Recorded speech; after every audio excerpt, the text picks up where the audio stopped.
हिंदी की कक्षा में पाठ्य पुस्तक के अतिरिक्त अन्य पाठ्य वस्तु को समझकर पढ़ना पर विस्तार से चर्चा करें।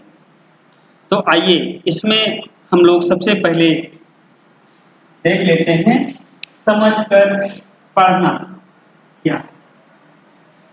उसके पहले हम लोग देख लेते हैं पढ़ना क्या है। तो किसी भी भाषा में जो कौशल होते हैं वह मुख्यतः 4 होते हैं, जिसमें पहला कौशल है सुनना, दूसरा है बोलना, तीसरा है पढ़ना और चौथा है लिखना। इसका एक सूत्र भी है जिसका नाम है शुभोपलि। इसमें 4 अक्षर हैं, जिसमें आपका पहला है सु यानी सुनना,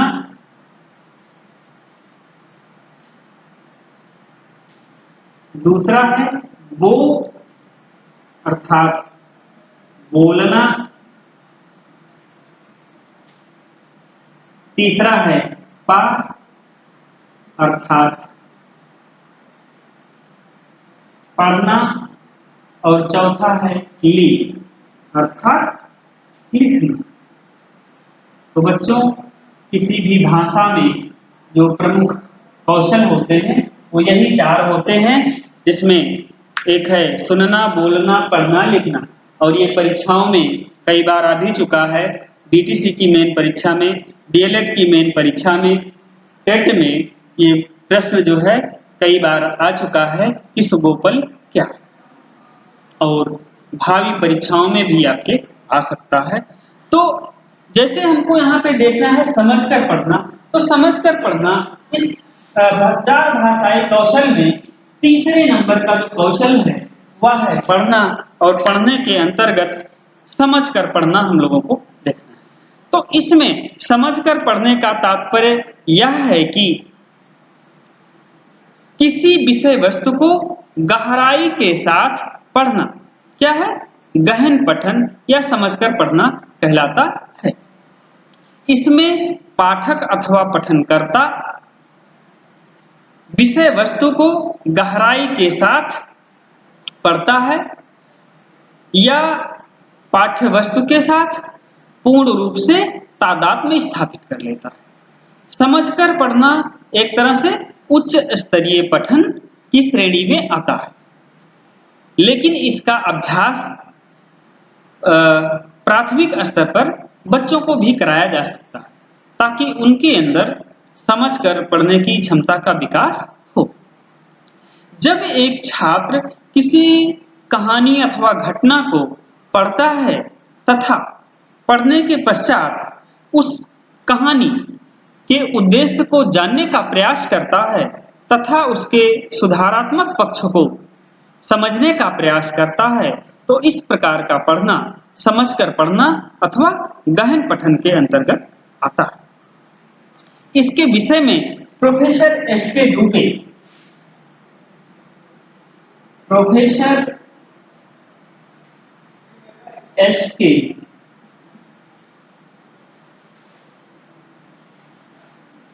दुबे अपना मत देते हैं कि गहन पठन का आशय उस भावपूर्ण एवं निमग्नता के साथ पठन से है जिसमें छात्र पद्यांश अथवा गद्यांश के उद्देश्य, सुधारात्मक पक्ष एवं कलात्मक पक्ष पर ध्यान देता है तथा उसके व्यावहारिक प्रयोग पर विचार करता है। तो बच्चों इस प्रकार हम कह सकते हैं कि समझकर पढ़ना अथवा गहन पठन एक उच्च स्तरीय पठन है जो छात्रों के विकास में अपनी महत्वपूर्ण भूमिका का निर्वहन करता था, करता है और करता रहेगा। तो ये जो गहन पठन है इसकी कुछ विशेषताएं भी हैं, हम लोग इसको भी थोड़ा सा देख लेते हैं कि इसकी प्रमुख विशेषताएं क्या हैं। तो इसमें गहन पठन की जो विशेषताएं हैं उसमें इसकी पहली विशेषता है तार्किक पठन।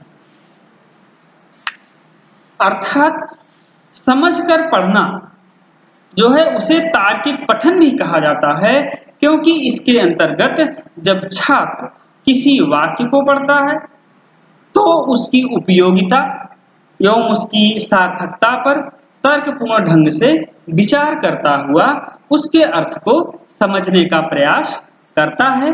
इसलिए गहन पठन तार्किक पठन के रूप में भी जाना जाता है। अब आइए इसकी हम लोग दूसरी विशेषता देख लेते हैं। इसकी दूसरी विशेषता है चिंतनशील पठन।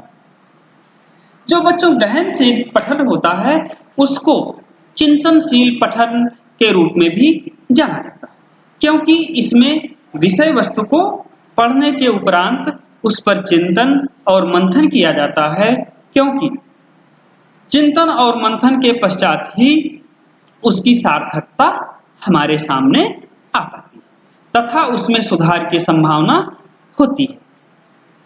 इस प्रकार गहन पठन से छात्रों में चिंतन और मंथन करने की प्रेरणा उद्भूत होती है, उत्पन्न होती है। इसलिए गहन पठन की दूसरी विशेषता है चिंतनशील पठन। अब हम लोग इसकी अगली विशेषता देखते हैं। इसकी अगली विशेषता है विश्लेषणात्मक पठन।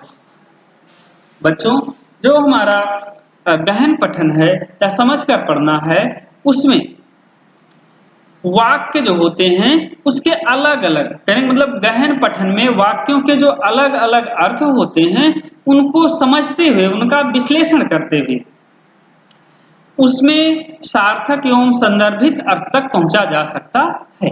इसमें प्रत्येक वाक्य, संयुक्त वाक्य या सरल वाक्य का विश्लेषण करते हुए पठन किया जाता है, जिससे वाक्य का अर्थ समझने में किसी प्रकार की कठिनाई ना हो, क्योंकि कहीं कहीं एक शब्द के कई अर्थ होते हैं।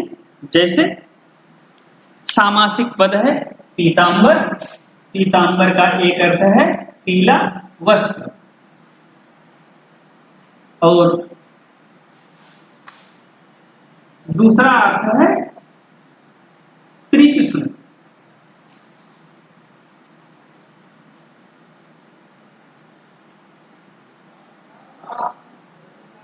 तो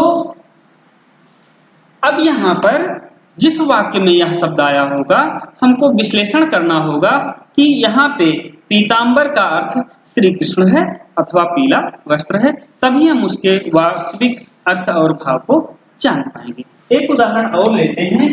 राधा ने कृष्ण की बंसी चुराई।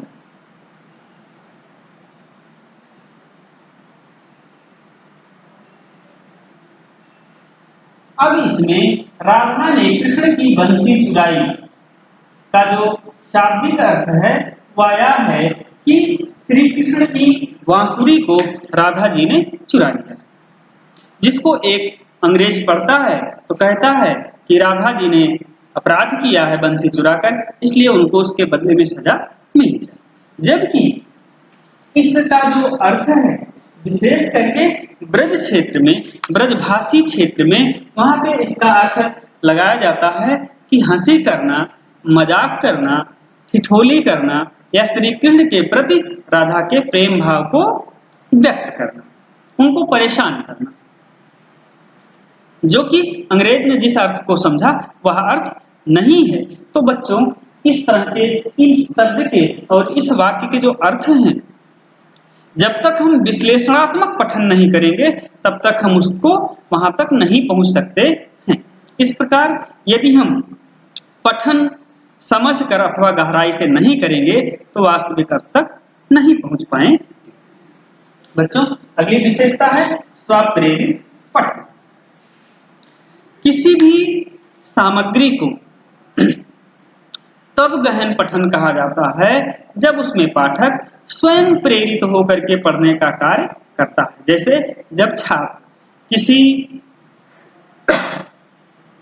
रोचक घटना, कहानी अथवा उपन्यास को गहनता के आधार पर पढ़ता है तब उसे पढ़कर उसके सार तत्व को ग्रहण कर पाता है। इस प्रकार उसे स्वप्रेरणा भी प्राप्त होती है और रुचि भी उसमें उसकी जागृत होती है। तो इस प्रकार से बच्चों जो गहन पठन है वह एक प्रकार से स्वप्रेरित पठन है, उसमें किसी बाह्य प्रेरणा की आवश्यकता नहीं होती। अगली विशेषता है मानसिक क्रिया।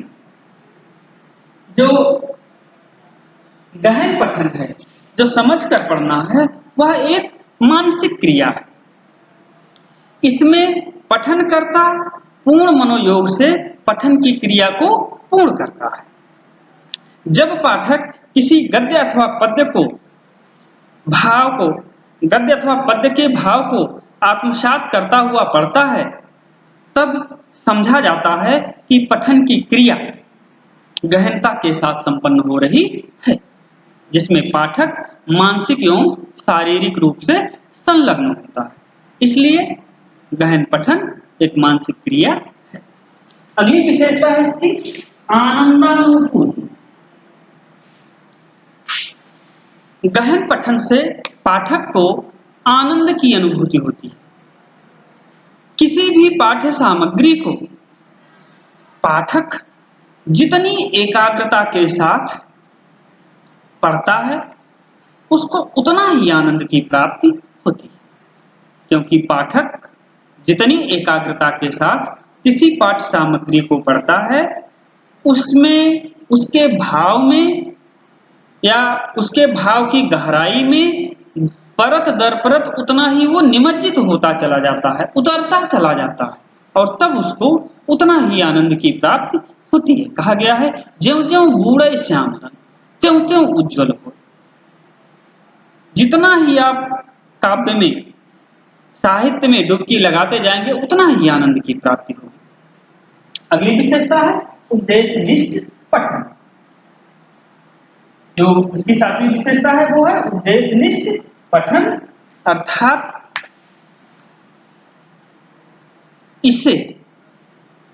गहन पठन को उद्देश्यनिष्ठ पठन भी कहा जाता है, क्योंकि इसमें पाठक को किसी उद्देश्य की पूर्ति हेतु पठन का कार्य करना रहता है।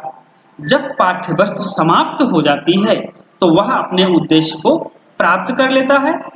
इसके साथ ही वह पाठ्य वस्तु की सार्थकता और निरर्थकता पर विचार करने लगता है। इस प्रकार निष्कर्षतः हम कह सकते हैं कि गहन पठन एक उच्च स्तरीय पठन की श्रेणी में आता है, जिसमें छात्र एक परिपक्व पठनकर्ता की दृष्टि से पाठ्य वस्तु का पठन करता है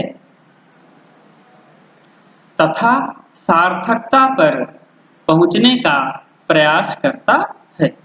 तो बच्चों, ये हुआ गहन पठन या समझकर पढ़ना, और उसकी विशेषताएं कौन कौन सी है। इन विशेषताओं को हम लोगों ने यहाँ पर विस्तार से देखा। अब हम लोग इसके अलावा आगे अन्य कक्षाओं में देखेंगे। धन्यवाद।